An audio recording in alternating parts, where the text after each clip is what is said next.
Hello, everyone. My name is Sadie McGuire. I'm a doctorate capstone student here at Children's Hospital New Orleans, and today we're going to be talking about promoting developmental milestones. So, without further ado, let's get started. So, in this presentation and in life in general, when we're talking about development, we're talking about it in a continuum. Each milestone in the continuum of development is a building block that's required for the next step to occur. So these steps happen in a certain order for a certain reason because they're building on each other so that your child can get to that next skill. Each skill is made up of a bunch of smaller skills that are a little easier, and your child has to master those smaller skills before they can get to the bigger skill. For example, your child if your child is around the age where they might start crawling, the skills that build into crawling is first, they need to be able to roll from their back to their stomach. They need to be able to tolerate tummy time and push up through their arms so they can bear weight in their arms. While they're in tummy time, they need to be able to maybe reach for a toy with one hand while they're supporting their weight with their other hand. That weight shift is really important later on for crawling. They need to be able to push up into all fours and kind of rock back and forth and do that weight shift in all fours as well. All of that's required before they can ever start to crawl. So, if your child is receiving OT or PT for a developmental delay, their therapist isn't necessarily trying to elicit the age appropriate skill that they're missing, although that is the ultimate goal is to get them at an age appropriate level. But they're going to take a step back and look at what skills they do have and take the next little stepping stones to get to that age appropriate skill, like crawling. If your child is only pushing up into their forearms when they're in tummy time, but they're not crawling yet, there's all of those steps that you need to encourage and those skills that they need to master before they're ready to start practicing crawling. So, for the purposes of this video, um, when you look at milestone charts for the purposes of promoting further development in your child, don't necessarily think about the actual age of your child versus where they quote unquote should be, but you want to find the area where you're like, okay, my child can do all of the things in this area. And then look at one step above that and start trying to work on those skills. Because those are the things that you're going to need to be able to continue to move along the continuum. So, that being said, we're going to talk briefly about the order of developmental milestones. I'm not going to go into them super in detail because you can get these milestones pretty much anywhere online. You can Google them. At the end of this video, there's a QR code that will take you to a Google Doc that has some videos, some more information, and links if you would like more information. And there is a link to the CDC official list of all the developmental milestones broken down by month. It goes into a lot of explanation. So I'm not going to read every single milestone on here. You can kind of skim over it. Some things that I will point out are around 2 months, they'll start to lift their head during tummy time. At 3 months, they can open and close their hands and they might start tracking, following things with their eyes.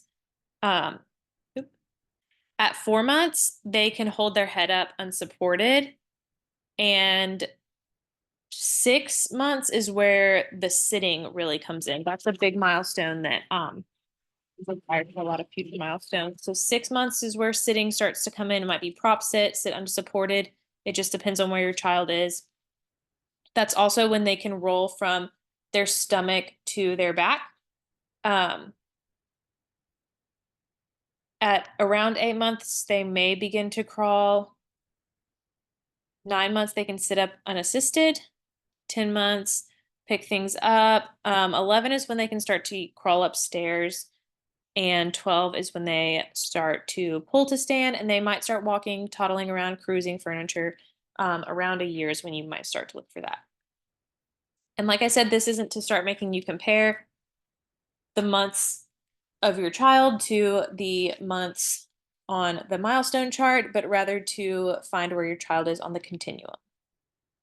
and see the order that these skills develop in.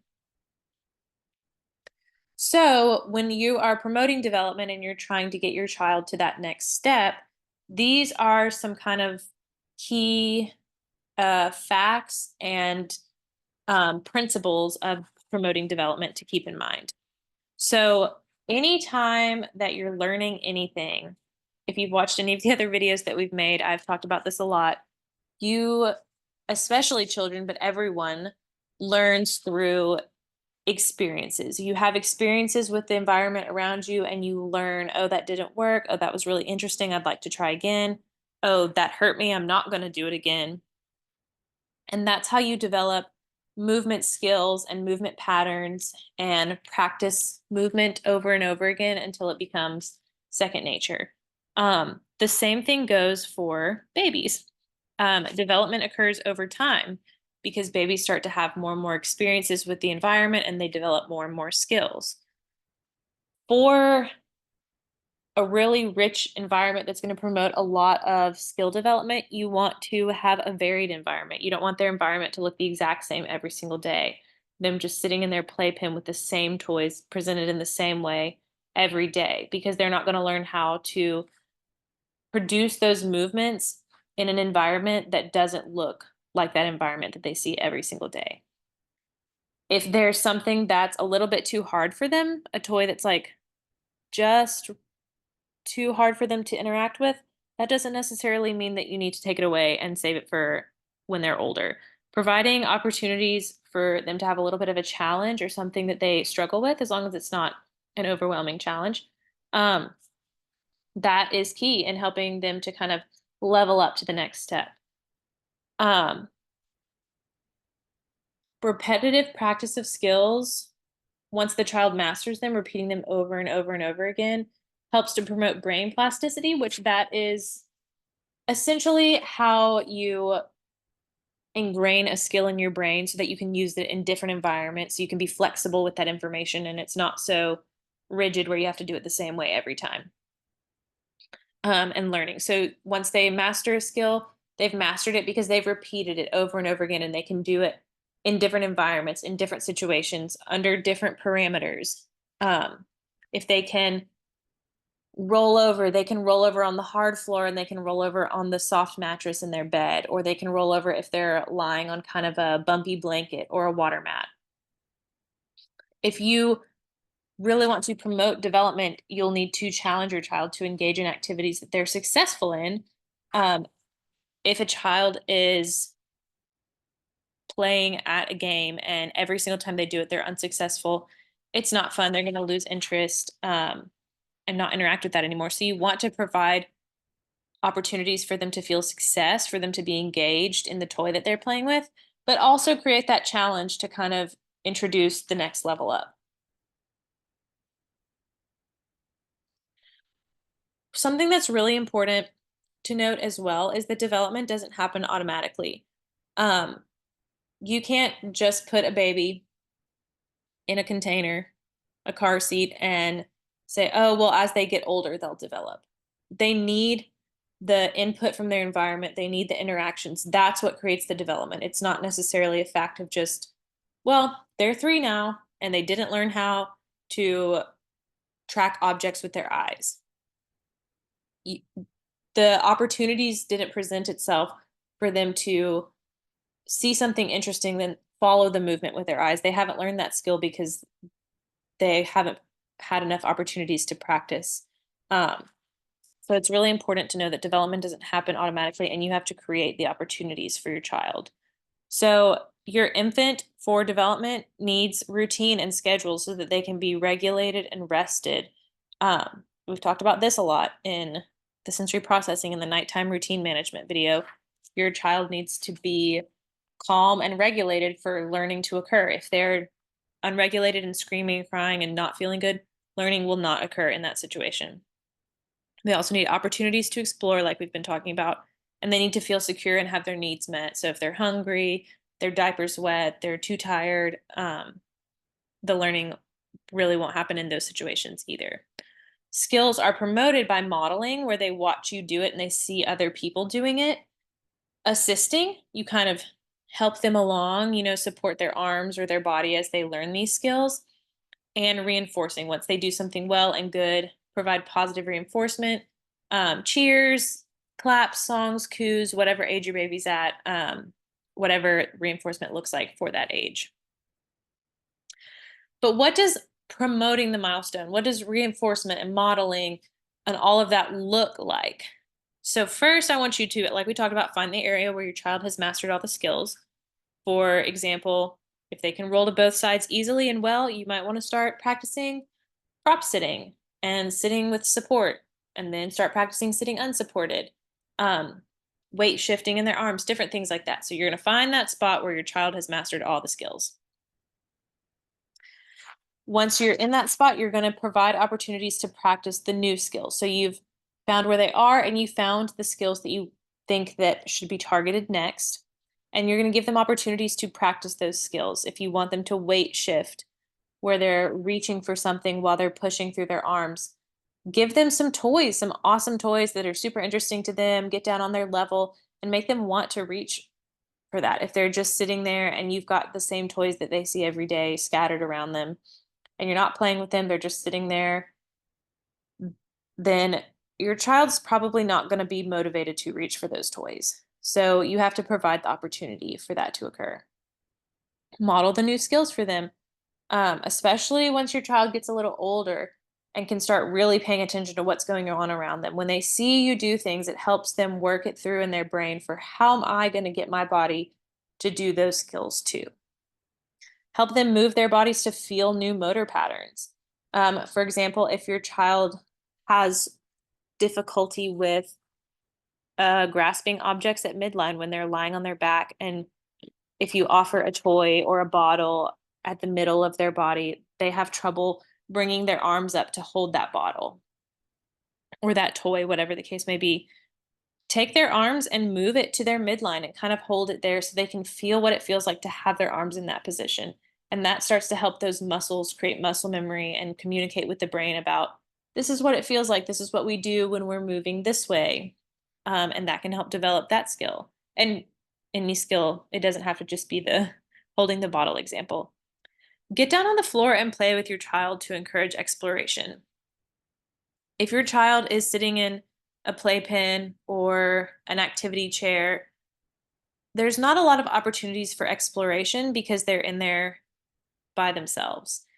Get down and play with them, interact with the toys, engage with them, and that will help encourage them to explore the world around them and to continue to develop and have new experiences, and their environment is varied. The baby will not develop in isolation, if that makes sense. Like if you just leave a baby in one little spot, it's going to take a lot longer for them to be engaged and to explore. They're not going to create those opportunities for themselves because they are a baby. You have to do it for them. So, that being said, there are also some little therapist tips and tricks to encourage specific skills. We're going to talk about four in particular. The first is rolling.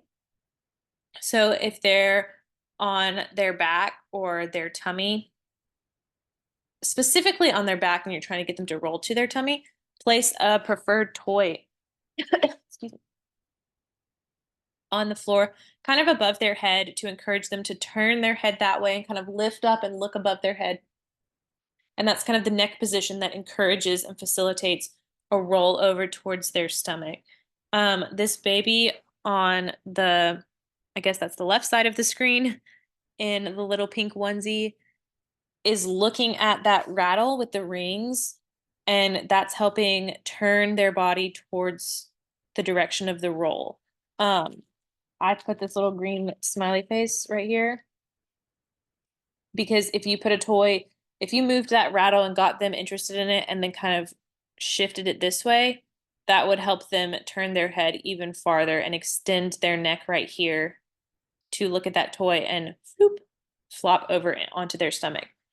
Another way is to help in bringing the leg over, as you can see right here and in this picture on the black and white mat at the bottom.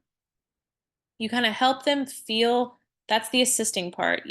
Help them feel what it feels like to bring that leg over. You're saying, "Oh, you want to roll over? This is what has to happen. We've got to bring our leg over, and then our arm and our shoulder will follow." You'll probably have to help them untrap this little arm right here a few times. And with that practice and repetition and doing it over and over and mastering that skill, that's where then the roll will be able to happen independently without your help. Um, for example, this person is holding this rattle, it looks like a little rattle shaky toy, and engaging this baby with that toy.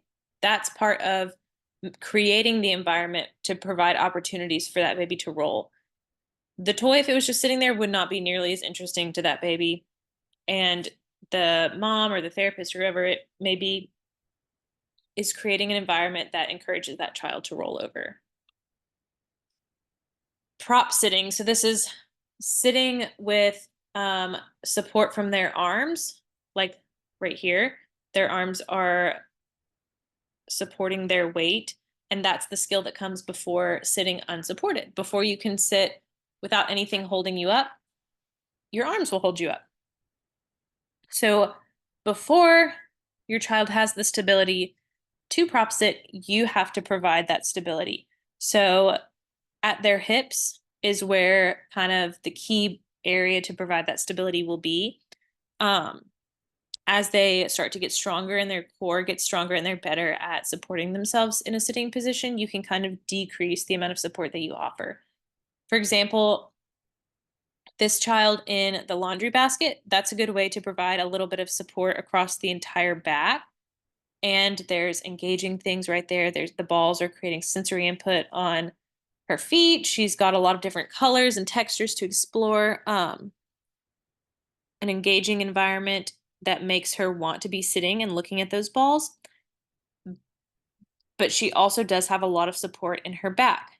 As she gets better at sitting, you can move to something like a boppy pillow, where your baby can practice sitting with just support right here at their hips.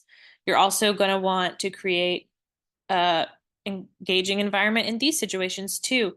Um, it looks like somebody is holding a toy kind of right up here, something interesting for that child to look at, and that's why he's sitting up so tall. That's a good way to kind of facilitate that big, tall sitting up, because babies don't have a lot of core support, they don't have a lot of ab development, and they will want to kind of slouch like that. Also, I feel like it goes without saying, but I feel like I do need to say it. If you do the laundry basket idea or something similar, always be there to keep an eye on your baby. Don't just leave a baby sitting in a laundry basket. So reaching. If your baby has difficulty reaching for toys when they're lying on their back, they're having to pick their arms up against gravity. Gravity's trying to pull their arms back down to the floor. So try lying them on their sides. You can put pillows behind their back, or you can support them behind their back. And then instead of having to reach his hands, oops, up and over, he just has to reach his arms out. And it's less work required. So you can start with side lying, reaching for the toy. As they get better, those shoulders get stronger. Then you can go back to lying on their back.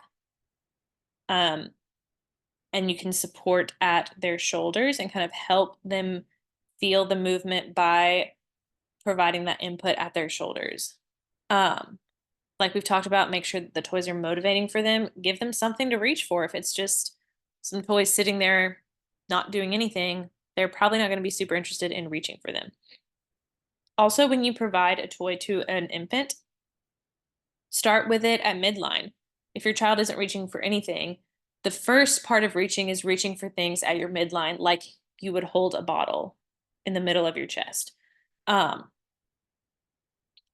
Then once they get that reaching for things at midline skill, you can offer things off to the side or above their head and get them to reach in all different areas and kind of create a different, more varied environment. Midline is where it starts. Also, make sure that you're giving them enough time to think about it. They don't know how to reach their arms up. They've got to figure out, their brain has to say, which muscles are responsible for this? How are we going to get it up here? Let's move all around, and they'll start wiggling and squirming. That's them trying to figure out what's going to work to get my arms up there where I want it to go. Tummy time. Tummy time is super, super important because it strengthens those neck extensors so they can hold their head up. It helps them put weight through their arms, strengthens their shoulders. All of those skills are really important for later development, like crawling. If your child has trouble supporting their body in tummy time, you can start with a pillow or a boppy like this. Um, and then as they get stronger, move to like a rolled towel. In this boppy position, they're not really putting much weight through their arms. Um, so you do want to move to a rolled towel and then eventually nothing. Once they're good at tummy time, you can provide various interesting toys, sensory experiences. This is a little water mat. It's got all of these little fish in it that when you squish around, um, they move. Lots of bright colors that are interesting for a baby to create that environment that's engaging for them and want them to look at. Another thing to think about is consider containers. Um, a container is like a bouncy seat, a activity chair, like one of these. Those, I can't think of the name right now, but those chairs that you put on the counter and your child can sit in it and be entertained. The little bouncy swings, all of those are containers. And while there's nothing wrong with containers, when your child is in a container for too long, that's when it can become a problem because it is taking away opportunities for your child to practice moving their body and practice engaging with their environment. They can only engage with what is right here in their environment. They're getting a lot of support, so they're not having to practice holding themselves up. Um, and it's taking away opportunities for them to move their body naturally like they would in the environment. If your child's in a container for too long, it can cause them to develop a little more slowly. Um, Containers do have their place. They're not always a bad thing. Sometimes you need a few minutes to just like chill and do the dishes and put your child in a container where they're going to be safe and entertained and not screaming. But a good rule of thumb is for every 10 minutes in a container, let them play on the floor for twice that amount of time. So if they're playing in a container for 10 minutes while you get some chores done, let them play on the floor for 20 minutes to kind of balance it out. Some other considerations to promote development are to use toys that encourage reaching and grasping and manipulation, toys with little things on them for them to play with and feel and explore. Engage your child's sensory system. So you want lights, bold patterns, noises, different textures, those little crinkly textures, the squishy textures, the hard textures, all of those things you want to provide them the opportunity to explore those. So read books together from an early age and engage with your baby when you read the books. One book that I really like is this First 100 Words. There's just all of these different pictures. It's not really like a storybook, but it's a good board book for a baby because it's just full of these little pictures. You can say, puppy dog. What does the puppy dog say? Woof, woof, woof. And you're creating those opportunities and modeling for your child all of these pictures and sounds and objects. Once your baby starts to interact with toys well and they get a little older, um, 3, 4 months, consider cause and effect toys. They might not really engage with it very much at first, but that's part of that offering the next level of challenge to your child. A cause and effect toy is kind of like one of these where you press this button or this lever, turn the knob, and a little animal pops up. So you do something and then something happens. Put it in toys, kind of like a shape sorter, or even like a little bucket where you can put balls in and practice releasing and opening your hand. That's an important skill to master as well. Increase the challenge of items for your kids to manipulate. You don't want to keep offering infant baby toys when they're 7 months old because that's not going to create enough of a challenge for them when they start to learn more fine motor skills and some more complex skills. Your child's OT can always provide pointers and answers questions for any specific developmental concerns that you may have. If you're like, this skill I'm really worried about, we're really trying to work on it. What are some things I can do at home? They might be able to give you some specific pointers or tell you specifically, these are things that I'm noticing that your child is having difficulty with, some skills that they're particularly struggling with. Here's some ways that you can play with them at home to help promote those skills. The QR code down here has links to a Google Doc that has a bunch of links on it that can give you some more information. The CDC's Developmental Milestones website is linked on there, as well as a couple links to provide some ideas about developmental play and ways to promote development through play at home. Additionally, there is a link to the YouTube channel for Pathways, which is a really, really great resource that provides a lot of developmental milestone education. And there's videos about how to promote that rollover, how to facilitate crawling, different things like that. And so that's a really good resource that has a ton of information on there where you can just really dive in and watch a lot of videos. But that is all we have for today. Thank you guys so much for watching.